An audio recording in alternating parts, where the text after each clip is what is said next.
Hello, good afternoon student.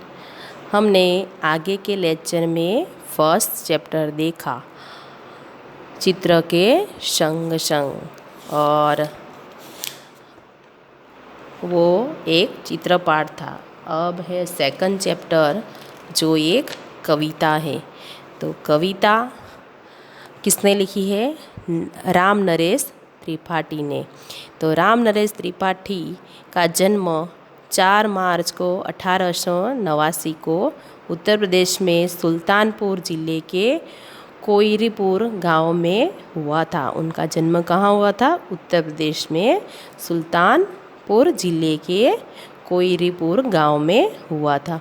वे कवि, उपन्यासकार, नाटककार और आलोचनाकार थे। उन्होंने बहुत सारे ऐसे उपन्यास भी लिखे हैं, नाटक भी लिखे, आलोचनाकार भी लिखे और कविताएं भी लिखी है। उनकी मुख्य 2-3-4 ऐसी कविता कृति है जो बहुत प्रसिद्ध है, जैसे कि मिलन, पथिक, स्वप्न और मानसी। स्वप्न पर उन्हें हिंदुस्तान का पुरस्कार भी मिला था। कौन सा? अकादमी पुरस्कार भी मिला है स्वप्न कविता पर।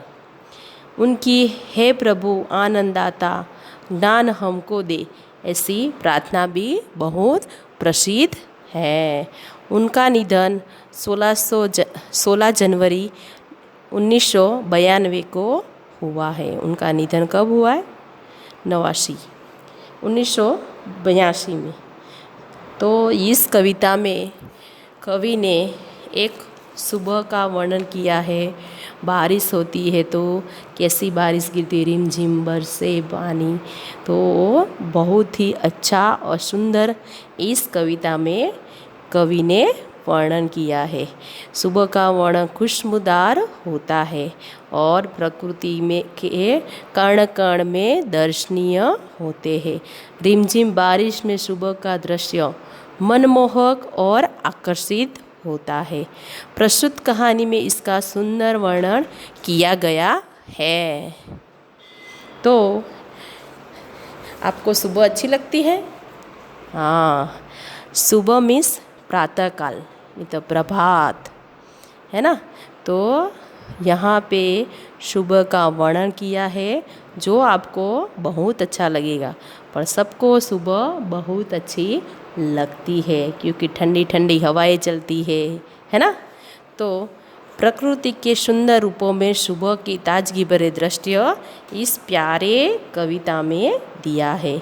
इस तरह वर्षा का मौसम भी बड़ा सुहावना होता है। बारिश होती तो अच्छा लगता है ना। आपको तो अच्छा ही लगेगा। पानी में भी भीगना किसे नहीं अच्छा लगता? सबको अच्छा लगता है। प्रकृति के इन मनमोहक रूपों की रचना ईश्वर ने ही की है। किसने की है? ईश्वर ने सब बनाया है। प्रकृति किसने बनाई है? ईश्वर ने बनाए। हमारा जन्म कैसे हुआ? ईश्वर की देन है ना। ये सब सृष्टि में जो कुछ हो रहा है वो ईश्वर की ही देन है। तो यहाँ पे ईश्वर को याद करके ये पूरी कविता है। तो आपको अच्छी लगे। जब सुबह सुबह चिड़िया उठकर कुछ गीत खुशी के गाती है। जब बहुत सुबह चिड़िया उठकर कुछ गीत खुशी के गाती है। कलियाँ दरवाजे खोल खोल जब दुनिया पर मुस्कुराती है। खुशबू की लहरें जब घर से बाहर आ दौड़ लगाती है। क्या होती है कि सुबह, बहुत सुबह जल्दी उठकर कौन गीत गाती है? चिड़िया। चिड़िया तो देखी है ना। हाँ, वो तो देखी होगी। एक पंछी। और कलियाँ कली मिस फूल का खिलने से पहले जो रूप होता है उसे कली कहा जाता है। ओके। खुशबू मीन्स सुगंध। और और यहाँ पे चिड़िया क्या होती, भोर में जल्दी उठकर इस तरह चहचहाने लगती है जैसे वे खुशी के कुछ गीत गा रही है। कलियाँ भी अपने दरवाजे खोल खोल कर दुनिया पर मुस्कराने लगती है। कलियाँ क्या करती है, जो फूल बन जाती है तो दुनिया की खूबसूरती का मुस्कान बन जाती है। हमें फूल देखकर खुश होते हैं ना, कोई हमें फूल दे तो कितना अच्छा लगता है, वैसे ही खुशबू की लहरें फूलों में से बाहर निकलकर चारों ओर फैलने लगती है।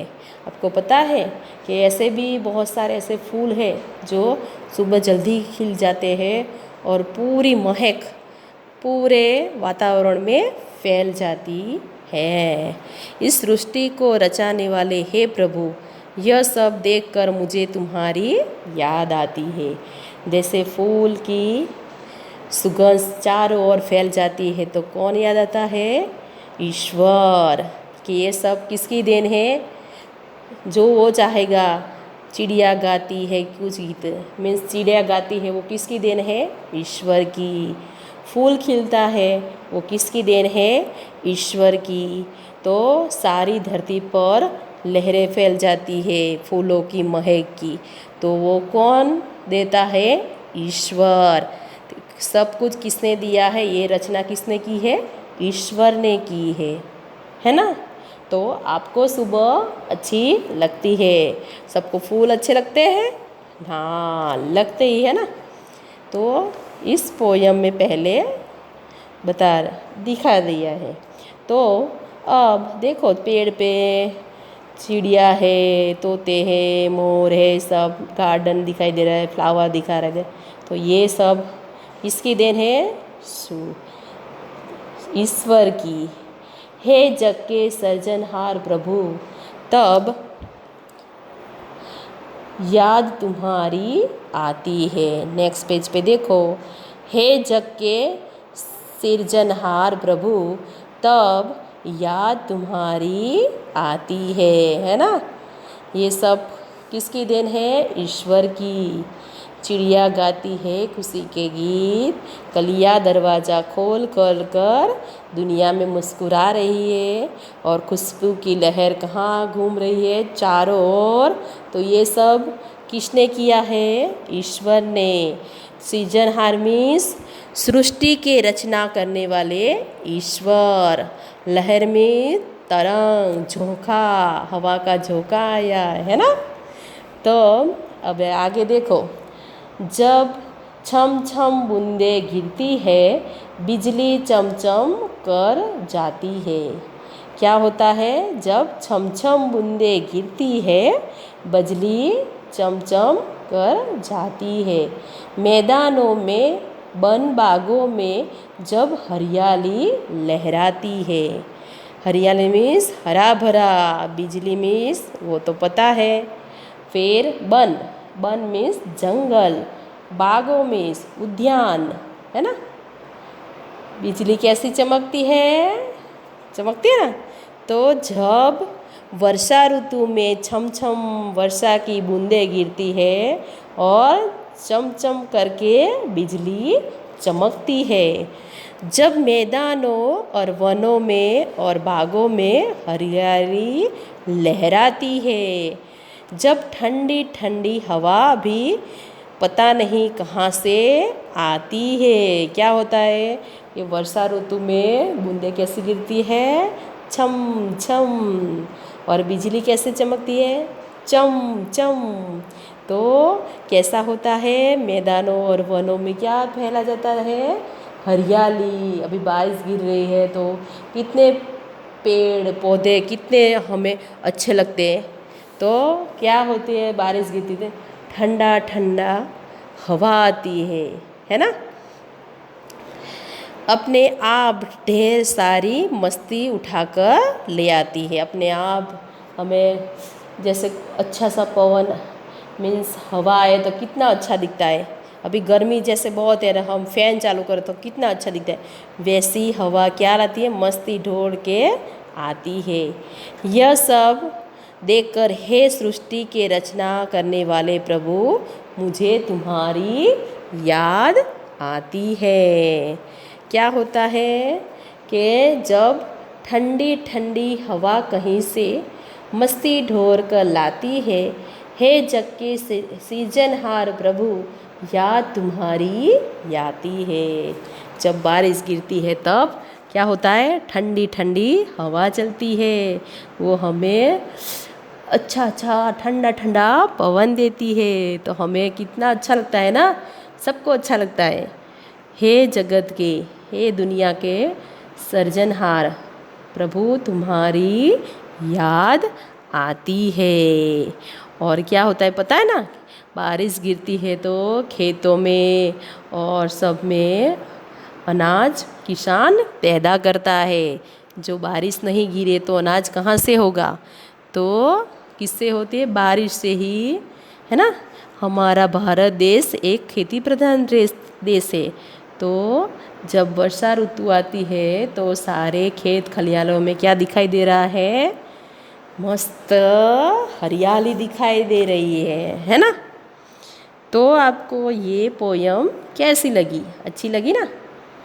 एक बार और थोड़ा सा बोल देती हूँ कि जब सुबह होती है तो हमें सुबह का वर्णन किया गया है, यहाँ पे दिखाई दे रहा है कि चिड़िया गाती है खुशी के गीत।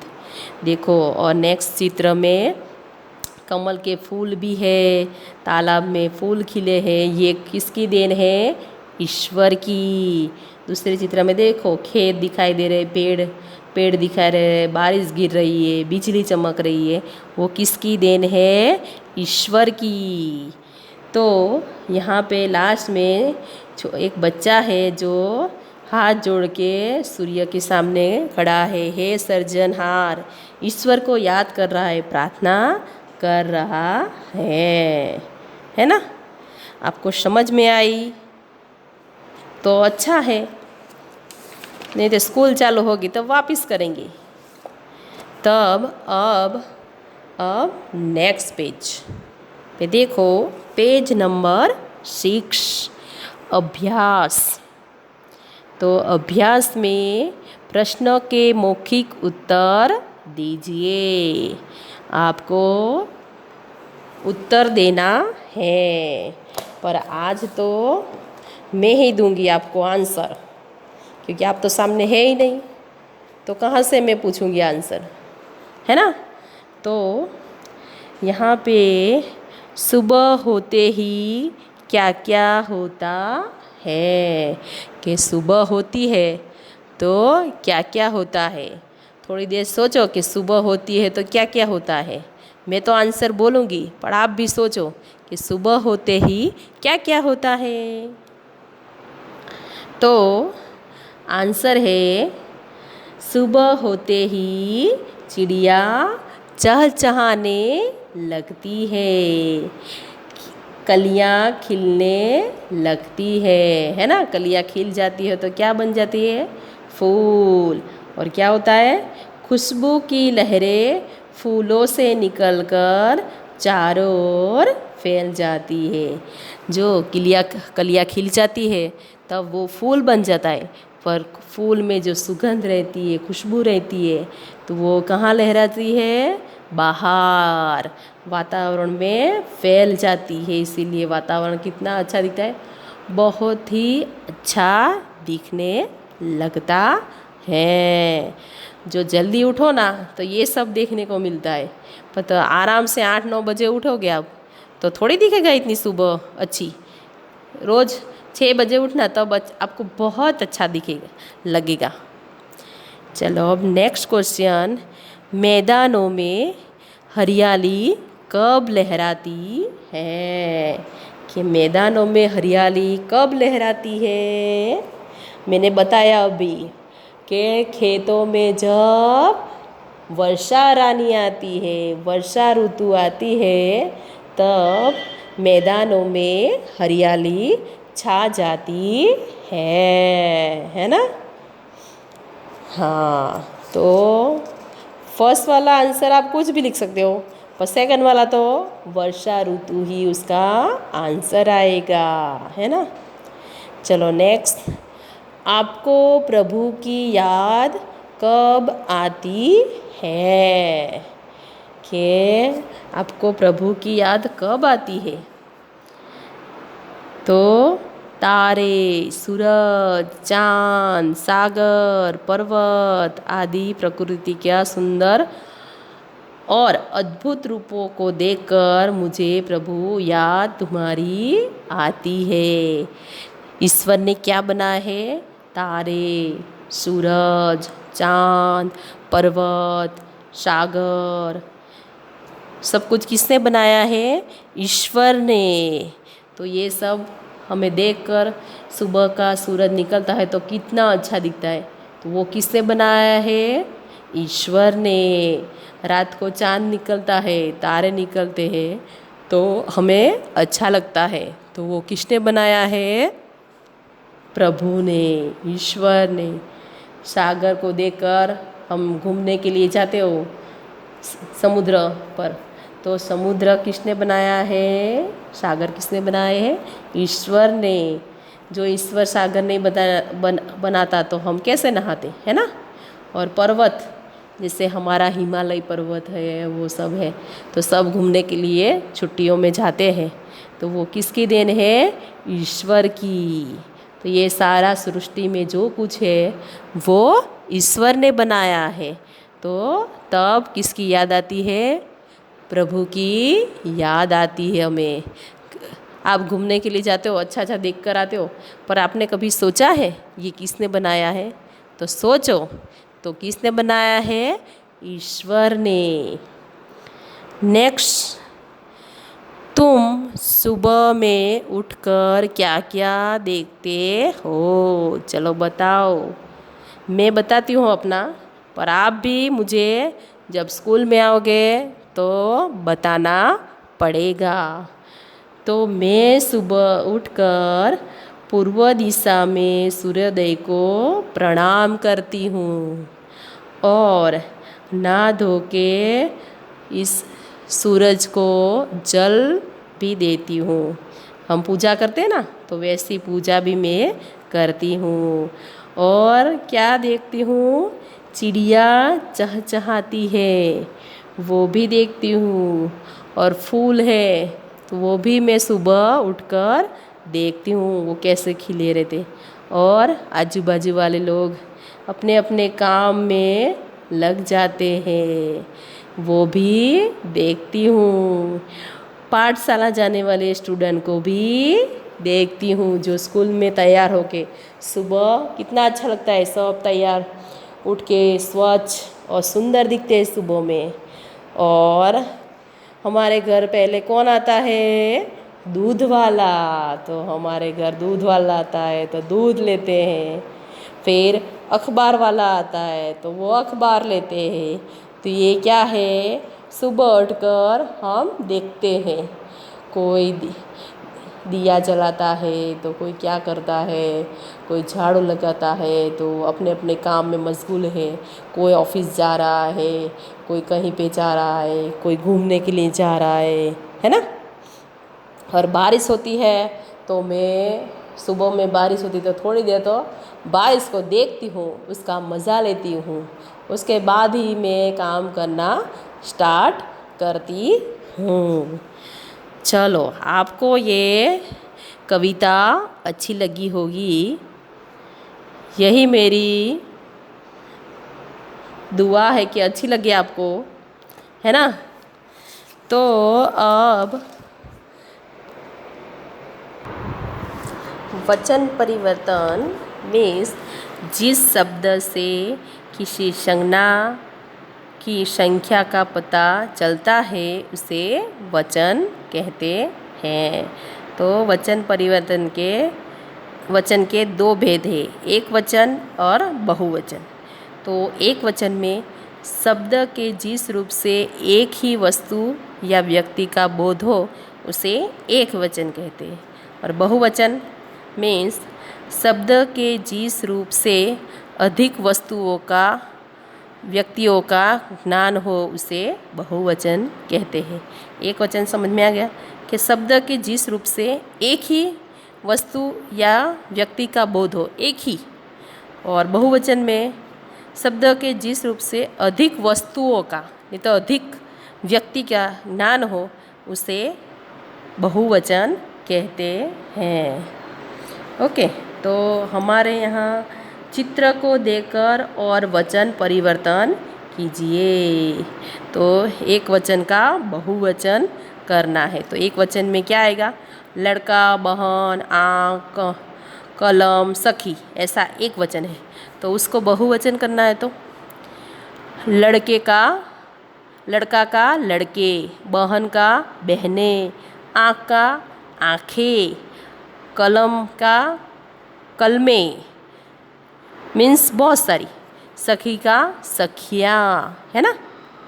तो एक वचन का हमें बहुवचन करना है। चिड़िया उड़ रही है। तो पहली एक ही चिड़िया है इसीलिए चिड़िया उड़ रही है। उसके बाजू में देखो तो कितनी है? 3 चिड़िया है। तो क्या आएगा? चिड़ियाएँ उड़ रही है। तो उसका बहुवचन हो गया चिड़िया। चिड़िया का चिड़िया।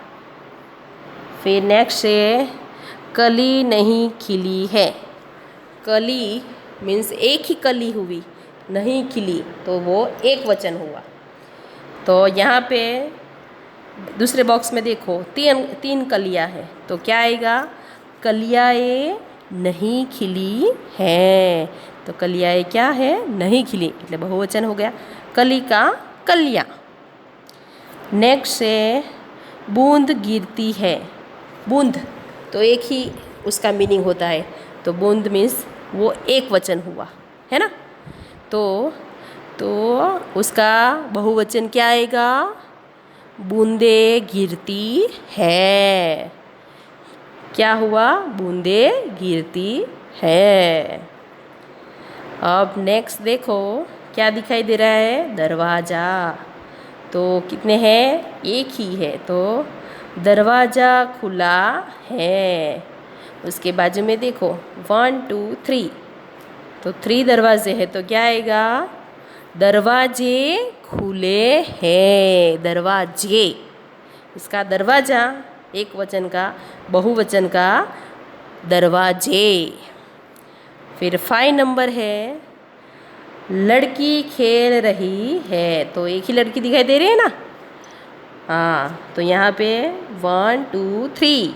तो 3 लड़कियाँ हैं। तो लड़कियाँ खेल रही हैं। तो एक लड़की है इसीलिए एक वचन, और 3 लड़की है तो बहुवचन। जैसे एक है, एक से अधिक हो ना तो बहुवचन हो जाता है। जैसे ये 3 है तो एक निकाल दे तो 2 बचेगी, तो भी लड़कियां खेल रही ऐसा ही आएगा। पर 2 निकाल दे और एक ही रहे तो लड़की खेल रही है। तो आपको एक वचन और बहुवचन आ गया। जो नहीं समझ में आए तो मुझे बोलना, मैं समझाऊंगी। ओके, तो आपको ये पोयम अच्छी लगे, है ना, अच्छी लगी होगी। तो आप अब है ना ये नेक्स्ट 7 पेज हम नेक्स्ट चैप्टर में नहीं, नेक्स्ट वीडियो लेक्चर में करेंगे। Thank you.